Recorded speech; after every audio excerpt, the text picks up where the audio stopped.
Welcome to another edition of Pittsburgh Sportsline live in the BP TV studio.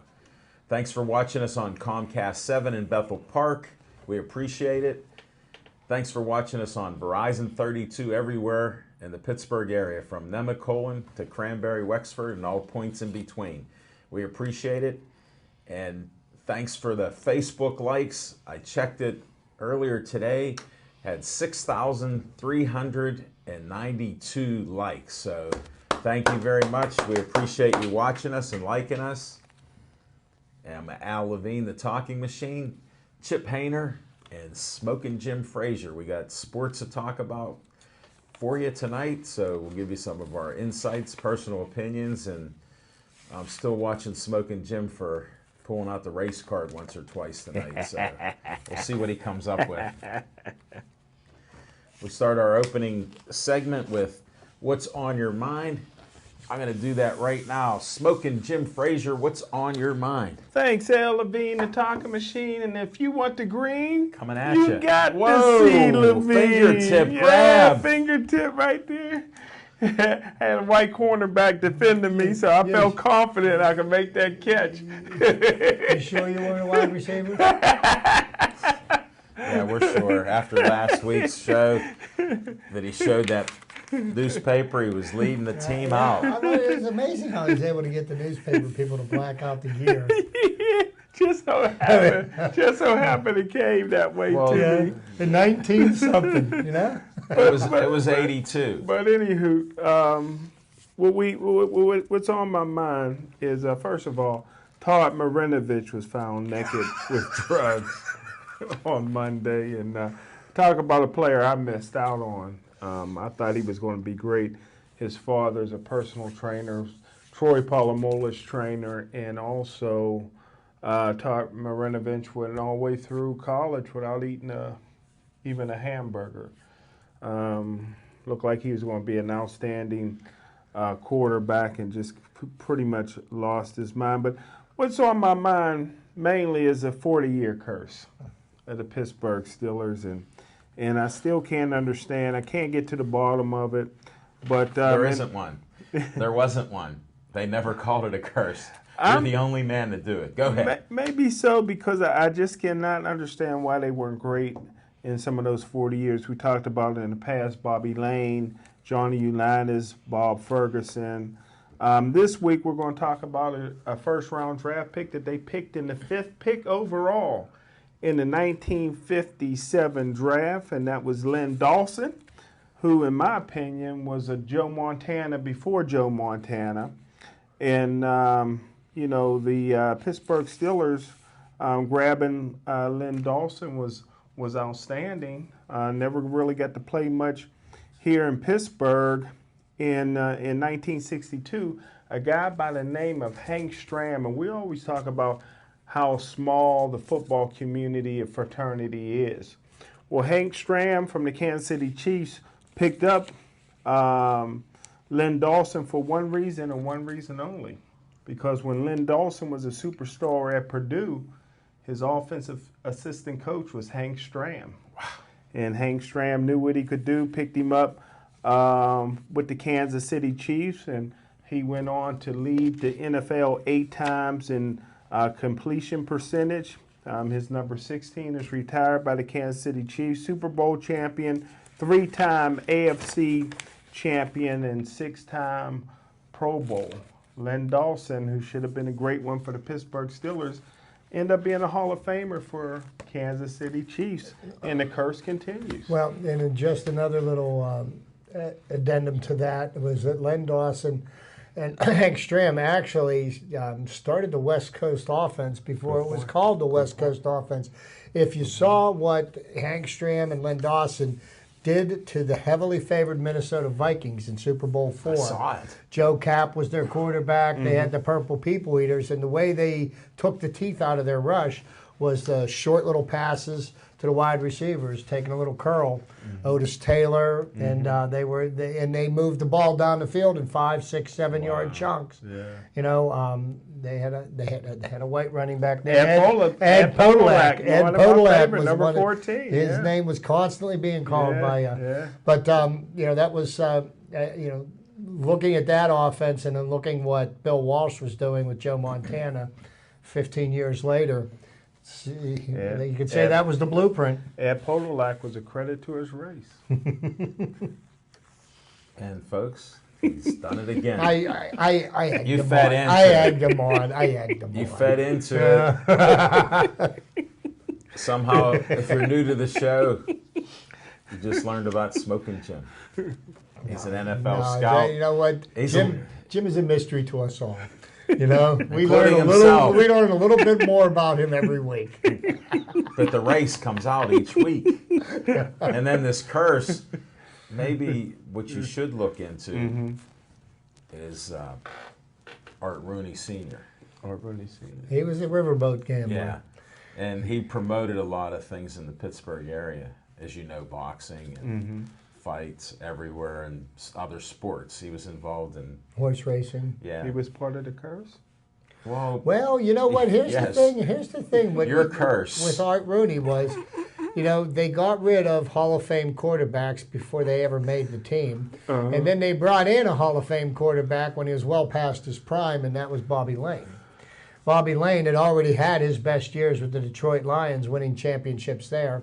He'd pretty much had outlived his useful life by the time he made it to Pittsburgh. Yeah, look into Art Rooney Sr.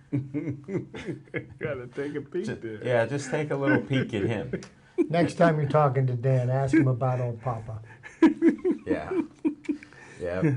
And then you'll find when Dan Rooney came in, things sort of changed. Okay. And the curse ended there. You may be on to something. The curse is totally made up by Smoking Jim Frazier. It's never been used before in history with the Steelers until this year. So I appreciate you and respect you, Smoking Jim, but we're going to move on. The Chip Hayner, what's on your mind? Oh, thank you, Alan, and good evening, folks. What's on my mind? Quite a number of different, interesting, and unusual things have happened in the sports world since we last saw you. For the first time, I believe, ever in my life, I did not watch 1 minute of Olympic coverage. That being said, there were quite a number of major accomplishments in this year's Olympiad. You know, from Usain Bolt winning his third double gold medal in the 100 and 200 as signifying the fastest man on the earth. That was a pretty amazing feat. What Michael Phelps was able to do at 31 years old to add to his medal total. There was that girl named Ledecky, a young woman who's set world records in almost everything that she did. There was, the men's basketball team won, the women's basketball team won. You know, they just destroyed all their opponents. There was no mystery, no intrigue, regarding that. So, there were some very noteworthy events, but probably one of the moments that are going to be remembered best about the Olympics is one of the most embarrassing moments in American Olympic history. And this numbskull, let's just put it that way because I would use other words, but we're on a family show, tried to come across that he had gotten robbed and created a big story, and then basically bolted the country and let his teammates holding the bag, getting their passports taken. Well, he came back to the United States and dyed his hair. I wonder why. I hope that he loses every endorsement dime that he ever made.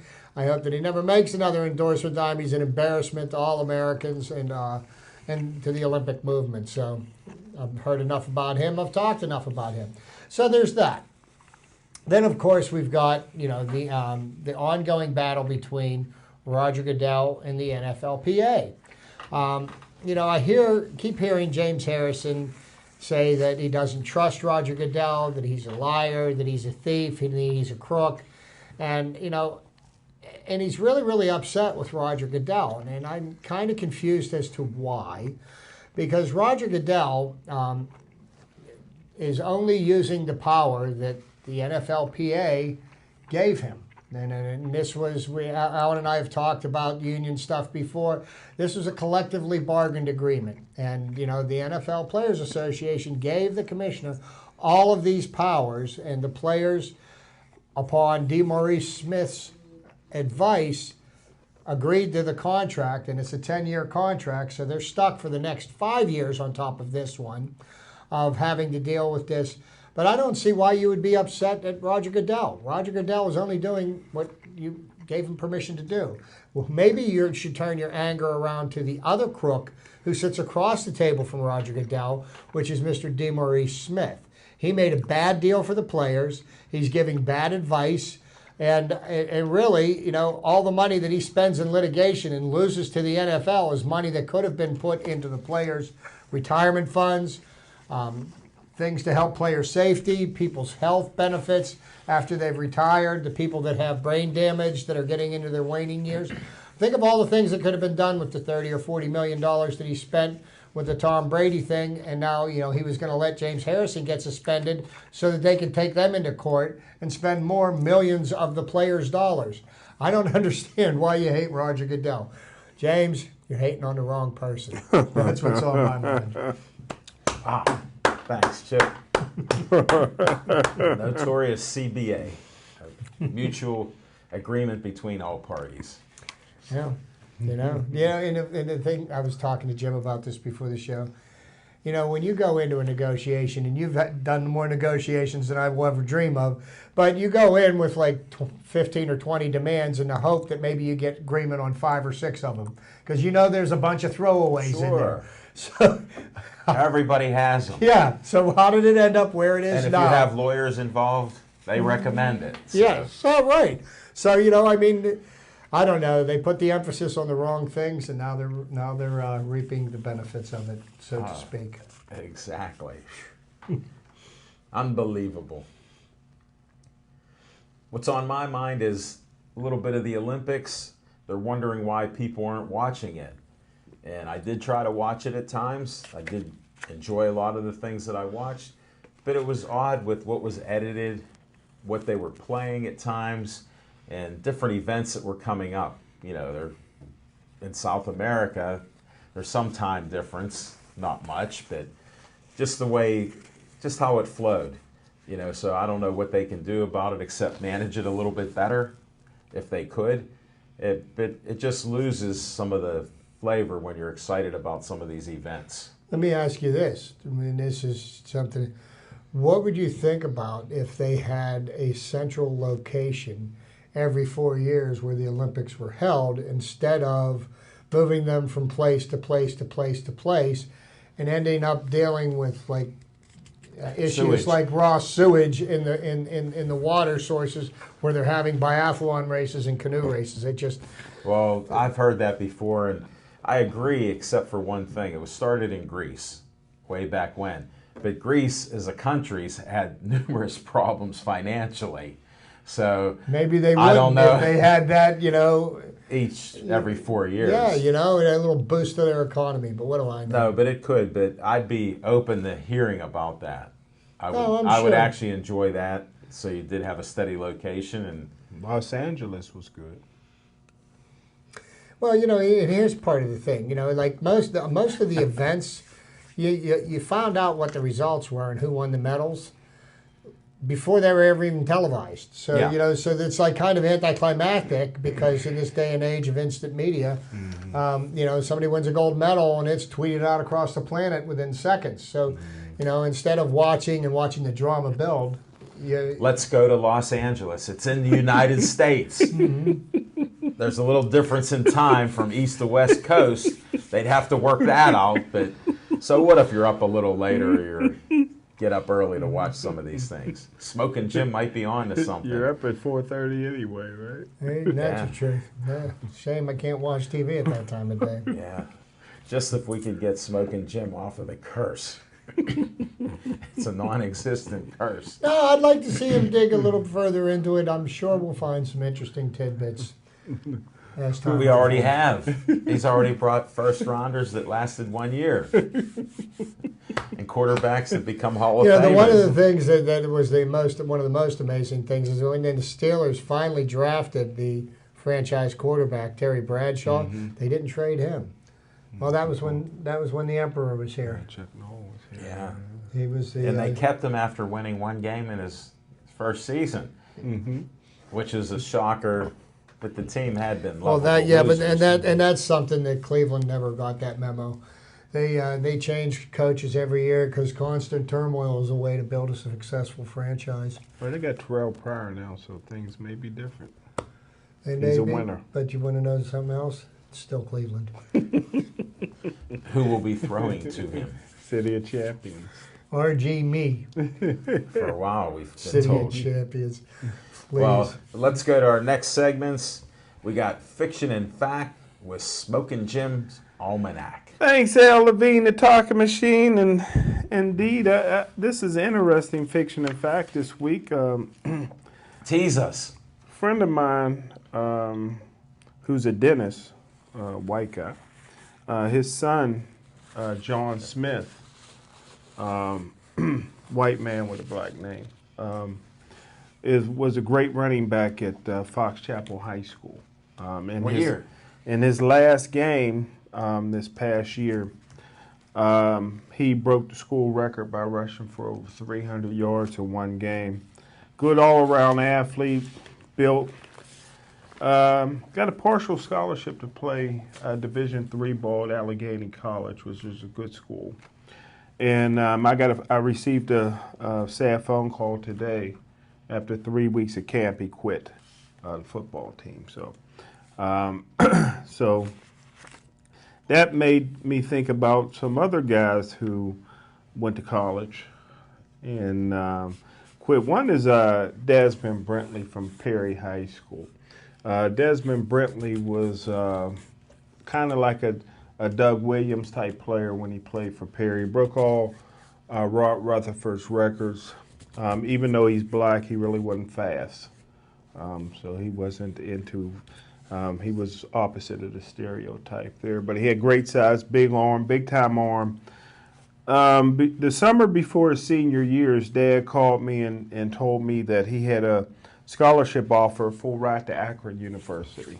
And I told his dad to take that scholarship, but his dad says, well, we believe that there'll be some bigger offers on the board. I says, well, you can always pull out.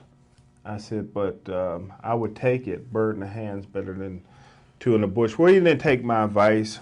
His son had a great senior year, but Akron had moved on to another quarterback. He had no scholarship offers, so his dad calls me 3 weeks before letter of intent day. And he says, hey, can you get my son a scholarship? Only thing we got is a prep school, and we're still going to have to pay about $13,000 on a prep school. We got $7,000 scholarship on a $20,000 a year gig. Yeah. So I called New Hampshire. New Hampshire. New Hampshire at the time was Division I AA powerhouse. They really didn't want to accept him because they had a sophomore quarterback at the time that was a record-breaking quarterback. And but based on my relationship with New Hampshire, they offered him a full ride. So I told his dad, and his dad asked me, what's the ratio of black to white there? I said, it's New Hampshire. He'd probably be the only If black anybody guy on the knows this, team. folks, not that I preface the show by race, but he walked right into it. Yeah, so he declined the offer, so I had to go back to the coach and tell him, and kind of, I hate to do stuff like that because now next time I need a scholarship for a guy, it may not be available at New Hampshire. So anywho, luckily for me, Dennis Dirt Winston and the Pittsburgh Steelers great was the defensive coordinator at Grambling University. If anybody knows Grambling, you play quarterback for Grambling, you can probably get to the NFL, but unfortunately Grambling doesn't have to recruit outside of Louisiana. But Dirt Winston fought, got him a full scholarship. Desmond Brentley went to Grambling, and before Christmas, he calls up his dad and he says, I don't like it here. I want to come home. And his dad agreed to it. And that draws me to what his dad should have said. So last but not least on this scholarship. So anyhow, Desmond Brentley comes home. No scholarship offers. Walks on to Robert Morris. His senior year, he finally starts. 3 games into his senior year, they bench him, and that's the end of his career. But he at least got his degree from Robert Morris. But anywho, way back in 1998, I'm in South Florida for the Soul Bowl. Northwestern High School versus Jackson High School at the Orange Bowl. And the University of Pittsburgh had already signed a running back that was supposed to be better than Emmitt Smith, and his name is Torrey Cox. Wow. So after 5 minutes of watching Torrey Cox, I knew he couldn't play a major college running back. But I kept spotting this kid, number 80, wide receiver that had just transferred his senior year there. Kept looking at him. He only caught 3 or 4 passes. After the game, I went into the locker room, talked to him. I immediately called Walt Harris when I got home. I did not want to waste an evening at South Florida by calling Walt Harris. But whenever I got home, I called Walt. They had 1 scholarship offer. Now, this kid had only one. He only had 1 other scholarship offer. And Pitt offered him a scholarship. He goes to Pitt. His name is Antonio Bryant. Antonio Bryant goes to camp. He calls me 4 days into camp. Whoa. He said, can I give him a ride to the bus stop and take all his stuff because he was quitting. Said, before you quit, call your mentor, which most of these guys, a lot of these guys don't have a father in their life, but his mentor was his midget league football coach. Yeah. He calls his midget league football coach, and his midget league football coach told him to stick it out. And he stuck it out, and the rest is history. He and Randy Moss are the only 2 sophomores to ever win the Fred Biletnikoff Award. He was a second-round draft choice of the Dallas Cowboys, played in the NFL over 10 years. Did he play that long? Yeah. I can remember back when a lot of teams, though. Kendrell Bell was in his second year. 2002? No, yeah, 2003. Yeah, Kendrell Bell was when they were doing the symposium for the incoming rookies, and he was trying to explain to these young men about, you're going to be getting a lot of money. You're going to get a lot of hangers-on, a lot of people that are going to want to try to ride it. Antonio Brown? Bryant was talking. No. Oh. Kendrell Bell was, because he was in his second year. Oh. Antonio Bryant was in his first year. And Antonio Bryant, like the jerk that he ended up being, started mouthing off, you ain't going to tell me how I can spend my money, and because what they do is they have the younger guys in the NFL, so let the rookies know what they're going to be facing. And at that point, then trouble followed him wherever he went, because of his attitude. But they try to help these young men to save themselves from themselves. Yeah, you're right. Kendrell Bell's rookie year was 2001. And Antonio Bryant's rookie year would have been 2002. You're exactly right. You got a good memory there, bro. I'm telling you. Oh, that's good. And so that's it. That's Fictional Fact from Smoking Jim's Almanac. Sometimes you just got to tell your kid, stick it out. Thanks, Smoking Jim. I'm thinking about it. All right. Chip Hayner, what do you have for What do we have for trivia tonight? Well, of course, with baseball pennant races heating up, and my Pirates are a little bit of a swoon right now, but I have a feeling they're going to turn it around tonight. Me too. They could still win 2 out of 3 against Houston, still put themselves in a great place. But thinking about baseball, like I always think about baseball, I love the game of baseball. I was thinking about some firsts in baseball. Whoa. Okay. And on August the 21st, 1931, Babe Ruth became the first player in Major League Baseball history to hit 600 home runs. He also became the first player years later to hit 700 home runs. Wow. But he became the first player to hit 600 home runs and he hit his 600th home run against the St. Louis Browns. Another first I'd like to make light of involves a certain player that Jim and I go back and forth on whether we think this man is worthy of the Hall of Fame. Jim says yes, I say no. But a certain Barry Bonds on August the 23rd, 1998. And this was a first in Major League Baseball history. And I bring this up in that date because this was before Bonds started into abusing steroids, okay? Because in the summer of 98, McGwire and Sosa took all the ink away from Barry Bonds. And Barry Bonds at that time was the best player in baseball. And Barry didn't like the fact that being the best player in baseball, he wasn't the most talked about player in baseball because McGwire and Sosa were hitting home runs out of every ballpark around, and which, you know, his ego came into it. But here's what Barry did before he started abusing steroids and performance-enhancing drugs. In August the 23rd, 1998, Barry Bonds became the first player in Major League history to hit 400 home runs and steal 400 bases. When he hit a home run, his 26th homer of the season, he had 400 home runs, 438 steals. What he meant? You know, so, you know, this is the thing. And this is why Barry's legacy is tarnished. Barry Bonds was still the best player in baseball before he started cheating. Why did he have to go to cheat and cheat the game and everybody else? I'll never be able to answer that question for you. But the fact of the matter was, Barry Bonds was a first ballot Hall of Famer. If he never used PEDs, he would have never hit 756 home runs. That much I can promise you. You know, he would have definitely been in the 500 club. Yeah, I think for sure would have been a pretty safe bet. But I mean, how does somebody that, you know, in '98, you know, he's in his mid to late 30s. How does he hit 350 home runs between his 38th birthday and his 45th birthday when nobody else has ever done that in the history of baseball? It's just... It was clear. It was totally clear. Nobody's ever done 400 and 400 either. It's sad, but he did that before he started cheating. So it's interesting to try to imagine what would have happened had he not cheated. How many MVPs did he have? How many drug tests did he fail? How many did he take? How many did he take? Probably zero. It's easy not to fail any if you don't take any. He overslept. Mm-hmm. He was on the clear.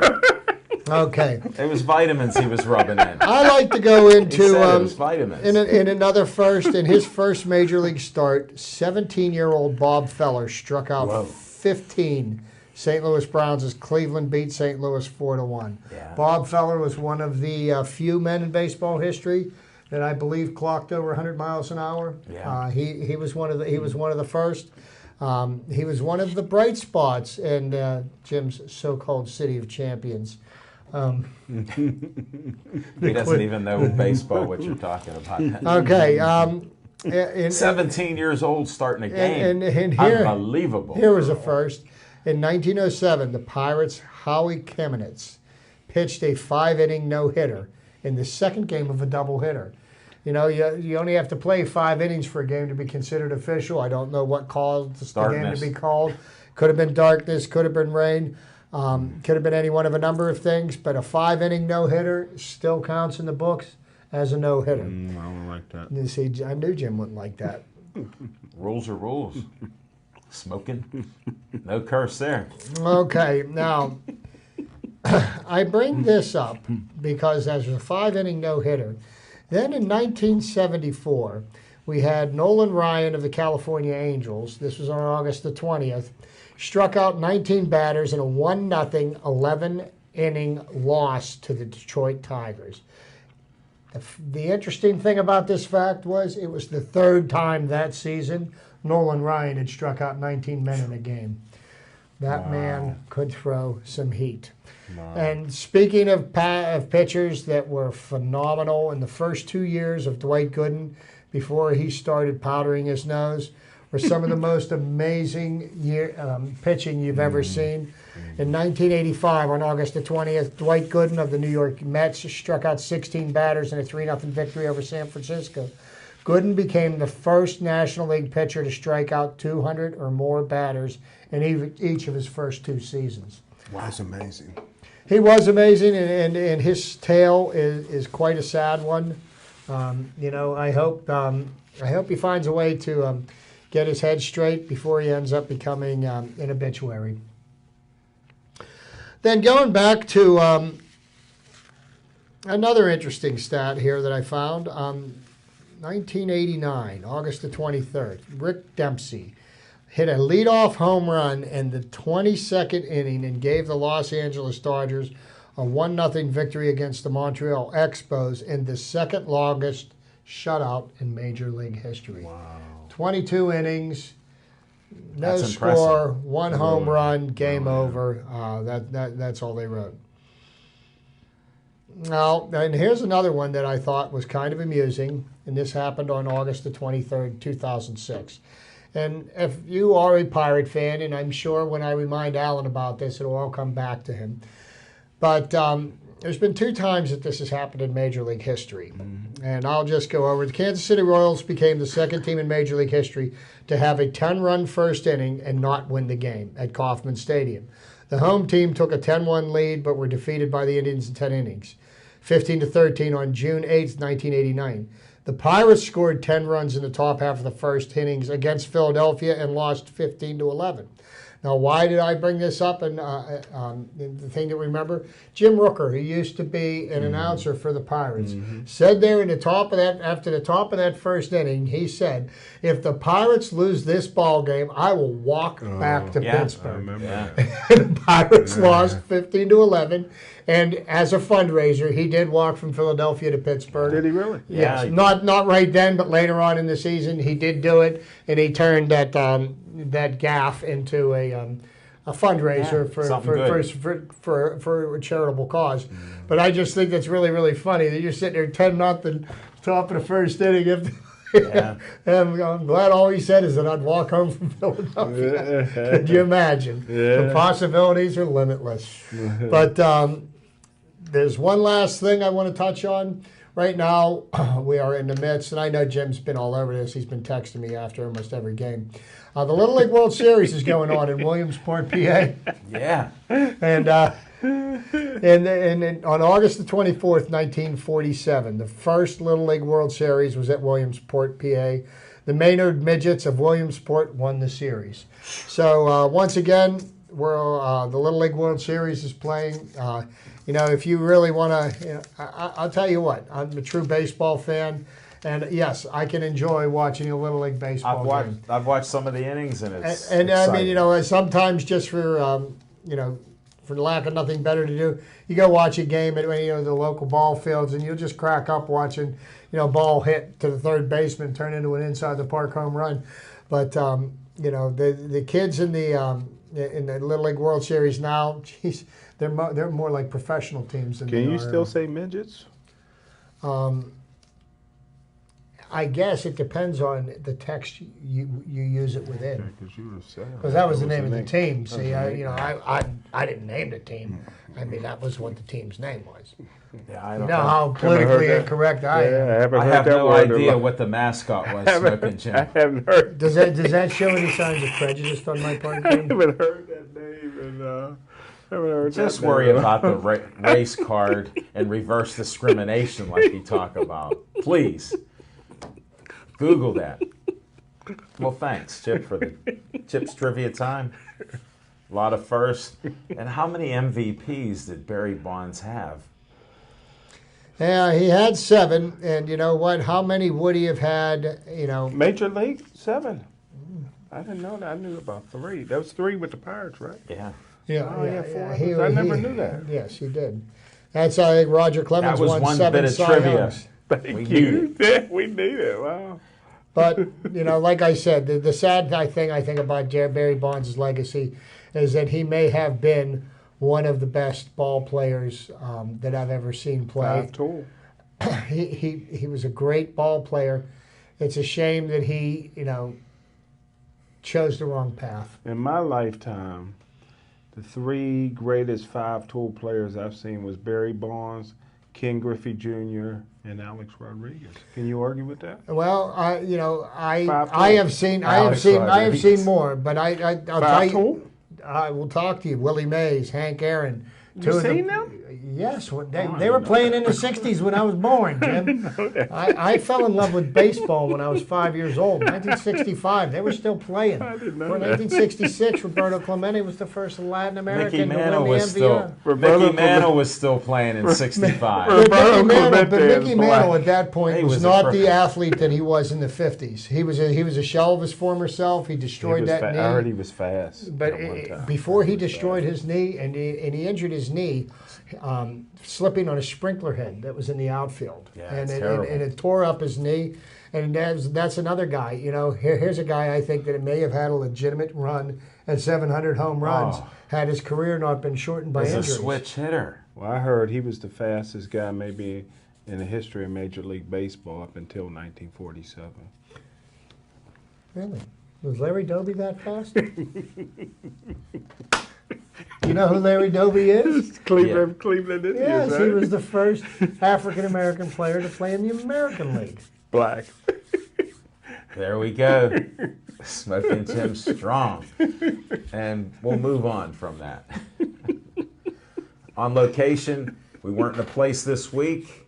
The third week of the month, we usually don't have a place to go to, but next week we'll be at Atria's PNC Park. See you from 7 o'clock to 8.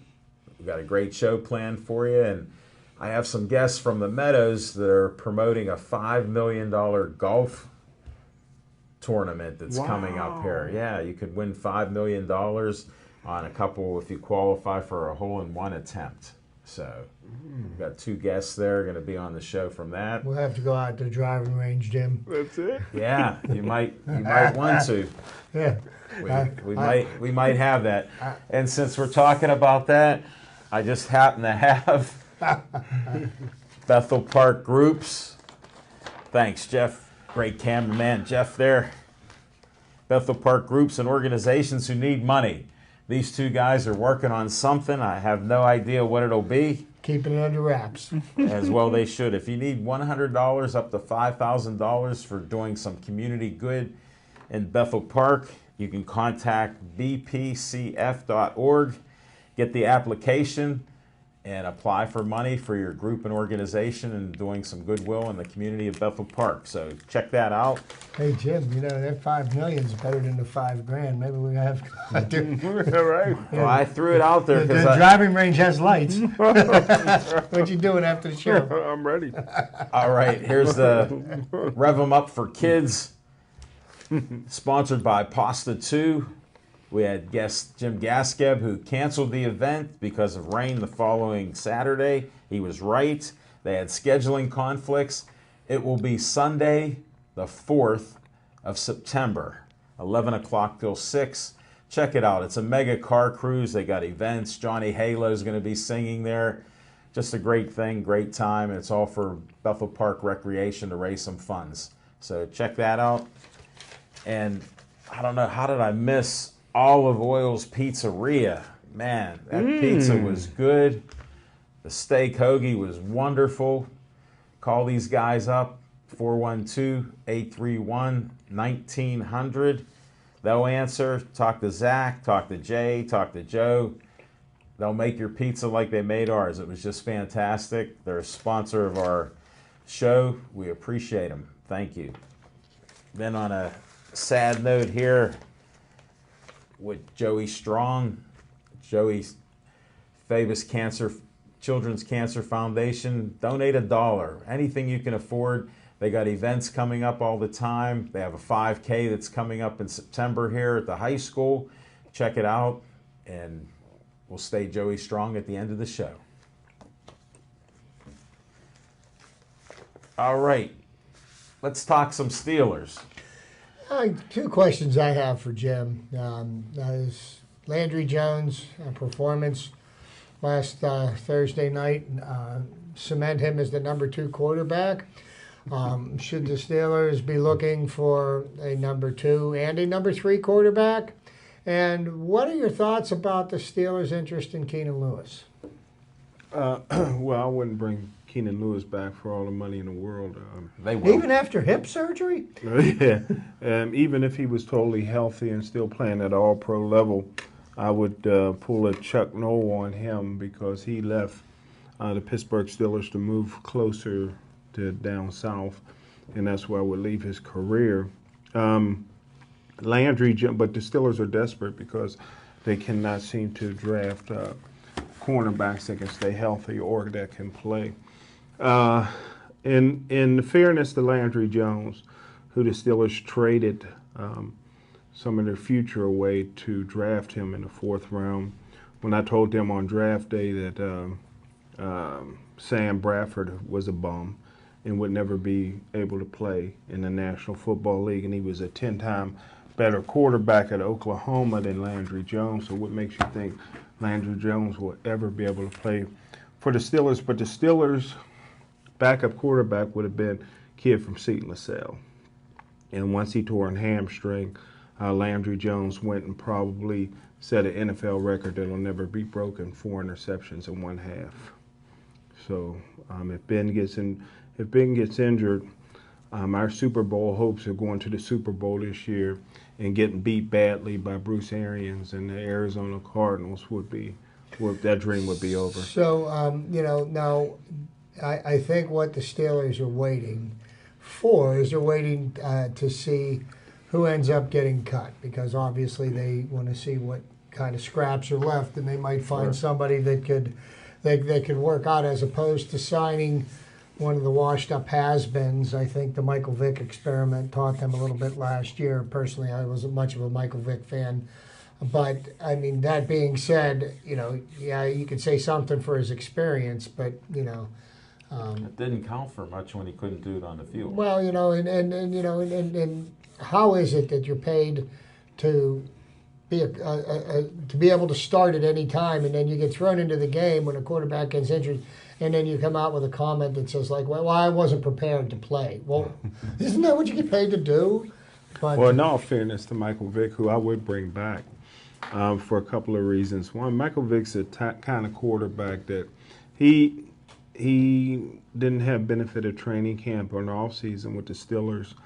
They picked him up because of the rash of injuries, so he didn't even know who the receivers were. But after spending some time in this system, he knows the plays, he knows the reads, he still got the speed and the arm, and I think that he would be my first choice to come back. And if he couldn't do it, then you got to go find somebody else. what was I going to ask you? Antonio Cromartie, he just signed with somebody. Yeah, for 1 year. He still 1 don't know year. all the names of his kids, but he's Yeah, here. 1 year, $3 million. Well, he's got a lot of child support payments, So, but do you think the Steelers, missed out? Would he be a better option than anybody that we currently have on the team? Well, it's hard to find condoms after they gave up 450,000 of them at the Olympics, and you may need those with Cromartie. So we don't need him in Western Pennsylvania. Olympics that's are for over, sure. smoking. But we sure. do have to talk about it, and hopefully this will be the last thing we say about this. So Le'Veon Bell guaranteed us when he came to camp, not a chance that I'm missing any games. I got this. Okay, Le'Veon, I think you only displayed to us how really foolish you are to say that I got this, and then the excuse that you thought was going to get you over was I overslept. Are you kidding me?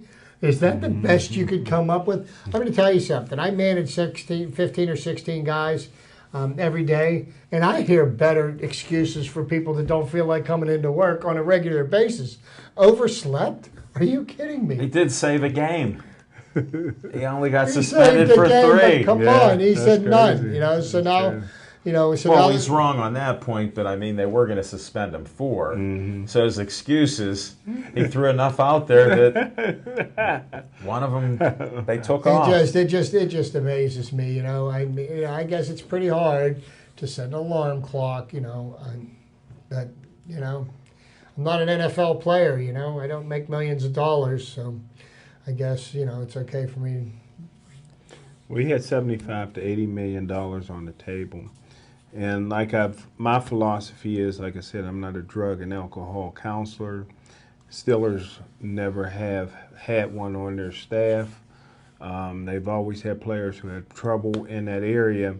And my philosophy is, even with Le'Veon Bell, is that when you are in the system to be randomly tested, that's when I trade you. So I would trade Le'Veon Bell. I cannot trust him to be able to pass a drug test. That's the only thing that Test. I mean, I would be, and I wouldn't have a problem if they did trade him. But the only problem is when you trade somebody in the NFL, you really don't get back equal value. It's Can you like, get back a six-pack, a warm six-pack? maybe not even warm. Okay. Not chilled at all. But I mean, you think about it. You get rid of Le'Veon Bell, who can, arguably one of the best backs in football. And what are you going to get from a second-round draft pick? And which could be a team that's drafted 28th. That's great. Which would be 56th. Draft pick. I mean, for somebody like him, you should be getting like first pick in the draft. But beggars can't be choosers. If you're looking to get rid of them, whatever anybody's willing to offer you, you have to be willing to accept. I mean, if you look at some of their history, you had Joe Gilliam that could have been one of the great quarterbacks of all time. You had Carlton Hasselrig that was an all-pro guard until he started drinking anything with alcohol in it. You had Super Bowl MVP Santonio Holmes, who was on his way to a Hall of Fame career before he started waking and baking. Bam Morris was it? Bam Morris is another. That's a great example. Bam Morris could have been a great player. Martavius Bryant, who last year I said trade. Now he's sitting out for a whole year, and now he's working out in California. Le'Veon Bell made a rap video with Snoop Dogg, who smokes more weed than Wiz Khalifa. If that's possible. Yeah, so I just, like I said, Cris Carter, my hero is Buddy Ryan. And Buddy Ryan traded Cris Carter, and it saved his life because Cris Carter would have died in Philadelphia. He never would have got off the drugs. But Minnesota Vikings had a program, only one of its kind in the National Football League at that time. There's been more attempts to help somebody in failures than there have been successes. But they should, laud the successes. They're so few and far between. But maybe, there is a way to combat something like this. But certainly, sticking your head in the sand and having drug tests, whether they're random or not, don't seem to be solving the problem because the problem still exists. Players are getting suspended left and right. And see, I feel bad. People are dying every day of heroin. They're dying every day of cocaine, crack. And I don't know what they're lacing the marijuana with, but evidently it's addictive. I feel bad for anybody that's addictive to drugs or alcohol because they don't want to. They can't break it. So being that I'm not a drug or alcohol counselor, I don't know anything about it. Only thing I can do is trade you away. Well, the next question I have for you, Paul, on the Steelers. Okay, we've got a game here in New Orleans Friday night. Is that when it is? Yeah, Friday I'll night. be at the Gateway watching Gateway beat Woodland Hills. But anyhow, go ahead. With those season tickets you got. Are they down at the Wolverine or are they up at Gateway? They're at Gateway. They're at Anna Marino Stadium, baby. Okay. He'll be sitting on the end of the aisle. Here's my question. Considering how valuable at least these two players are, would you play Antonio Brown? Would you play Ben Roethlisberger? Being that you see the performance that Landry Jones had last week, and Bruce Gradkowski's out until who knows when, is it smart to risk Ben getting injured? Because our whole entire season goes right down the tubes. They already said they're going to play him. If somebody rolls up on his leg, and what happened to Marquise Pouncey last year, the Hall of Fame game, he spent the entire season, never played it down. Yeah, I would play him long as Burfict's not out there. I think I would send him against Cincinnati this year, but I would play him. Well, Burfict won't be playing the first time. game. Second time he will, yeah. So he'll probably be on injured reserve. Thanks, Smoking Jim. got to play him sooner or later. They got to get in football shape. They should be in football shape. What have they been doing at camp? You know, that's the thing. not You know, getting and tackled. I do believe that back in the day, you know, the 2-a-day practices did get people's bodies ready to be hit and to absorb the punishment that you do over the next 16, 17, 18 weeks. But you know, the way professional athletes are now, there really is no off season. You know, it used to be the players would come into training camp, and training camp was 6 weeks, and they would actually play themselves into shape. Yeah. You know, at training camp. Now it's a year-round thing. They have mini camps, organized team activities. They're in the weight room every day. Like, there really is. They may take a week off after the season, but after that, I mean, how much better shape do they got to get into? Well, That's all they do. what they're doing now is getting themselves ready for WWE. That's Right. all they're doing is all the weightlifting and the running and the conditioning is what you would see somebody in WWE. wrestling. But until I see somebody, you cannot weightlift your way. You cannot bench press anybody on the field until I start seeing form tackles. All you seeing now is guys throwing their body in there, not wrapping, because they don't practice tackling, and that's something that you cannot simulate. Now they got a Smoky Jim, on robot. that point, I wanted to bring up that these kids have played tackle football their whole life. What do you need to teach them about tackling that when they get to the pros they don't know?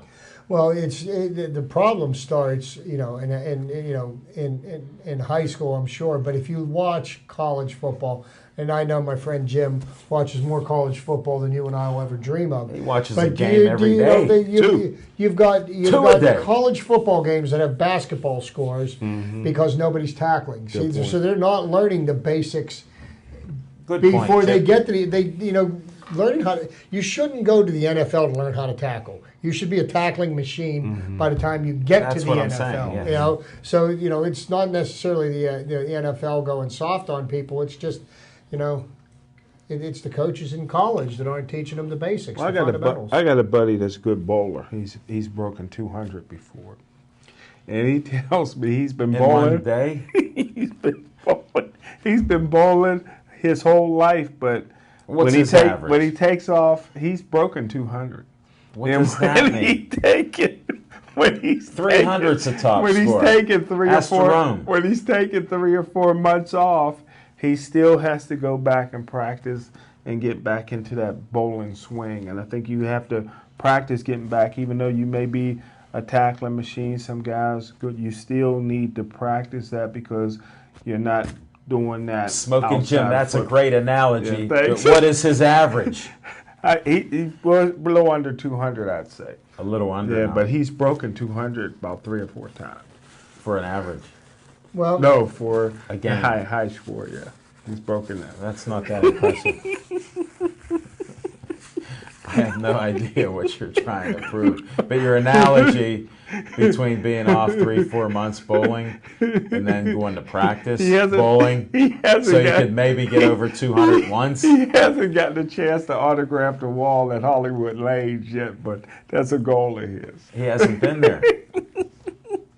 Thanks, Smoking Jim. I'm sure we learned way too much from that. What's your high bowling score? I've broken 100. Did you? Several. yeah, Well, maybe- in a series. You know what a series is? It's 3 games. He'll learn. Yeah. Average 33 and a third. No, he got 100 for one game. He thinks he did. I've outdid 100, yeah. You've gone over 100. Okay. Surpassed it. You know what? Next time at Hollywood Lanes, we'll have to have you practice a I've little. retired my right arm from bowling, but We'll go lefty. You could do it. And that's enough of that. So, thanks, Smoking Jim. Got a few minutes to talk Buccos. They've been disappointing lately with all the losses. We've had some good pitching.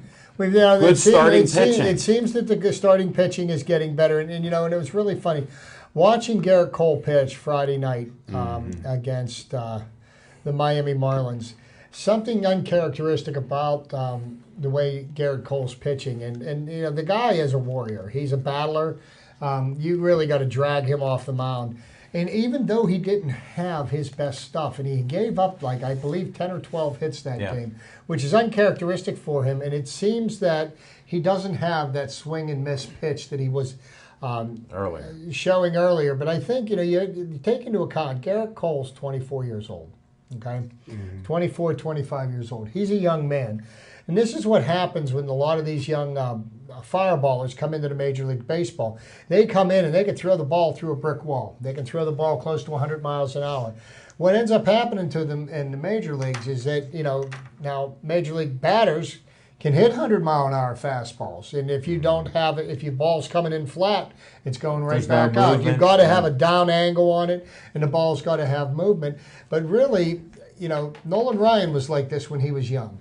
When he was young, he was fast and he was wild. He didn't become an expert pitcher until he got older and he learned how to pitch. And what I mean by saying that is, you got their 100-mile-an-hour fastball, but some days your fastball isn't playing. So how do you get batters out when your number one pitch isn't working for you? That's when you've got to use your smarts.